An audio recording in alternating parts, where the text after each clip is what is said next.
Hello everyone, this is Satyajit Patnaik and welcome back to my channel. Today's topic is going to be on hypothesis testing, and this is the first video in the statistics series. I'll have more videos with respect to statistics, and I'm also planning to create an end-to-end playlist so that you can excel in the statistics areas and you can get to know about the statistics topics which is actually required for data science. Now obviously statistics is huge.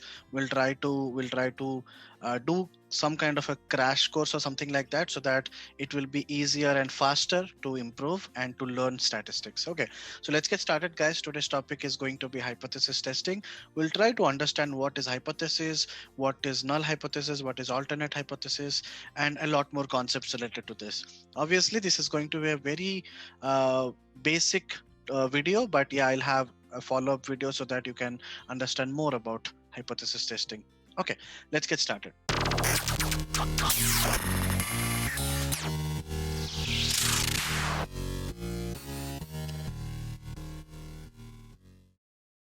Now, majorly, there are four different steps which is being followed in a data-driven decision making.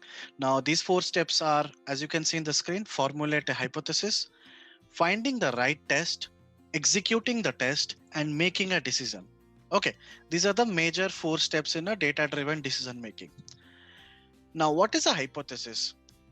If I have to explain from a layman's term, I'll try to ease up the definition. Now, hypothesis is basically an idea that can be tested. That's it. Now, it's not a formal definition, but I think that should be more than enough for the time being to understand. Now, you can look at this particular image, which says identifying the problem is our main goal. Identifying the problem and the question, then gathering data, doing the research, then creating a hypothesis. After that, testing the hypothesis, and then does the new data agree? So it's basically we create a hypothesis and we try to test it out whether we are agreeing with the hypothesis or we are rejecting that hypothesis. Okay, that's the basic idea at the moment. Now, if I have to tell us, if I have to tell something like the average salary of a data scientist is very high. Now, how much high? We don't have any particular values. Okay, let's say house rent in Hong Kong is very expensive. Now, that cannot be a hypothesis, that can be a statement. But in case the statement is something like the house rent in Hong Kong is very expensive and on an average it is more than 1 lakh Indian rupees. Now, that can be a hypothesis because we have a number. Okay. So we'll also see what is null hypothesis, what is alternative hypothesis. Before that, one example which is not a hypothesis. For example, if you are told to analyze the salary of a data analyst and the salary of a data scientist. Now, we cannot do any analysis because we don't have any figures. Now, if we know that the average salary of a data analyst is this and the average salary of a data scientist is this, then probably we can do it. Probably we can create a hypothesis and we can test it out. But if we don't have anything, if we are just given some statement like try to analyze the salary of a data scientist with a data analyst. Now, if we don't have data, we cannot formulate a hypothesis. That's the basic idea. So no data cannot be tested and hence not a hypothesis. Okay. Now, two important things which we need to understand. But before that, let's try to take this example. As per Glassdoor, Microsoft has 27 salaries. Now, I just randomly searched what is the average salary of a data scientist in India. I got to know about a lot of companies because obviously we cannot take the average salary of a data scientist as it is, right? Because some people might be working in service based, some might be working on product based. So it's here and there. It could be a lot of differences between that. That was the reason why I just took an example of Microsoft. I saw 27 salaries on Glassdoor, and then I checked that the average salary of a data scientist in Microsoft as per Glassdoor is 16.73 lakhs. Now, this is an example. We have a figure. So the figure says Microsoft has 27 salaries and the average salary of a data scientist is 16.7 lakhs per annum. Now, try to understand this. before getting into what should be the null hypothesis, what should be the alternative hypothesis, let's try to understand what each one of them is. Now, there are two concepts when it comes to hypothesis testing. One is going to be null hypothesis, and the other is going to be alternative hypothesis. Null hypothesis also represented as H0, and alternative hypothesis is either HA or H1. It all depends. Now, null hypothesis is a statement about a population parameter. We test the likelihood of the statement being true in order to decide whether to accept or reject our alternative hypothesis. Your null hypothesis can always be either it can be equals to, you can use equals to, you can use greater than equals to or less than equals to sign for your null hypothesis. Now, what is an alternative hypothesis? A statement that directly contradicts the null hypothesis. Okay, if the alternative hypothesis is true, then we try to reject the null hypothesis. We determine whether or not to accept or reject the statement based on the likelihood of the null hypothesis being true.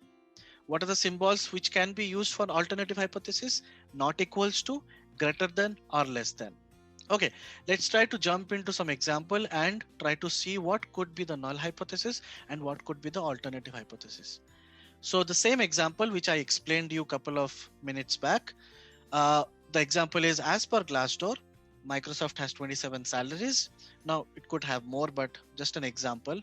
And as per that data, the average salary of a data scientist in Microsoft in India is 16.7 lakhs per annum. Now here our null hypothesis is going to be H0, which is the mean of the salary of a data scientist is equals to 16.7 lakhs. Now what should be the alternative hypothesis? H1 is not equals to 16.7 lakhs. You can see H0 is nothing but the mean, the mu is equals to 16.7 lakhs, and alternative hypothesis H1 is mean not equals to 16.7 lakhs. That's the basic and one of the easiest examples to understand. Now, accept if mu is very close to the true mean value. If the true mean is actually 16.7 and your mu value is going to be close, then we have to accept it. Reject if mu 0 is too far from the true mean value. Okay. Just try to understand the basics, and then once we get started with the Pythonic part, then probably we'll try to see how hypothesis testing can be done in real time. Okay, now I'll take an example of Book My Show. So for an example, Book My Show, let's take some random example. Let's say the average ticket distribution at Book My Show is 500. Okay, and that's basically based on the historical demand. Okay, the average ticket distribution at Book My Show is going to be 500 tickets. Now we need to anticipate how the demand is going. Okay, so we need to test the assumption if the average ticket distribution is different from 500 for the next 6 months or 12 months. Now, for example, just imagine there is a bar chart and we have multiple values like 100, 200, 300, 500, 400, something like that. The distribution is kind of a normal distribution and probably the mean value is 500. Okay, just an imagination. Now we need to start the null hypothesis, right? So the null hypothesis basically means here H0 is nothing but mean of the ticket distribution is equals to 500. What is the alternative hypothesis? H1 mean is not equals to 500. Okay, so when it comes to the null hypothesis, the assumption is that the status quo is true and the mean ticket distribution is 500. For the alternative hypothesis, the tickets distribution is not 500. Okay, that's the main thing. Just try to understand the researcher's goal is always to reject the null hypothesis. Okay. Now, if we are unable to reject the null hypothesis, it doesn't automatically imply that we are accepting HO. Okay, it otherwise might mean that there is a lack of sufficient evidence to prove that the demand has changed from 500 tickets per month. Okay, so one more example, one small more example. Let's try to find the null and alternative hypothesis for an example. Let's say Amazon claimed that its total valuation is almost $100 billion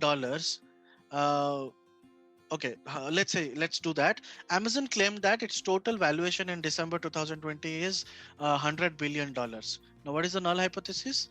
That the total valuation is $100 billion, and the alternative hypothesis is it's not equals to $100 billion.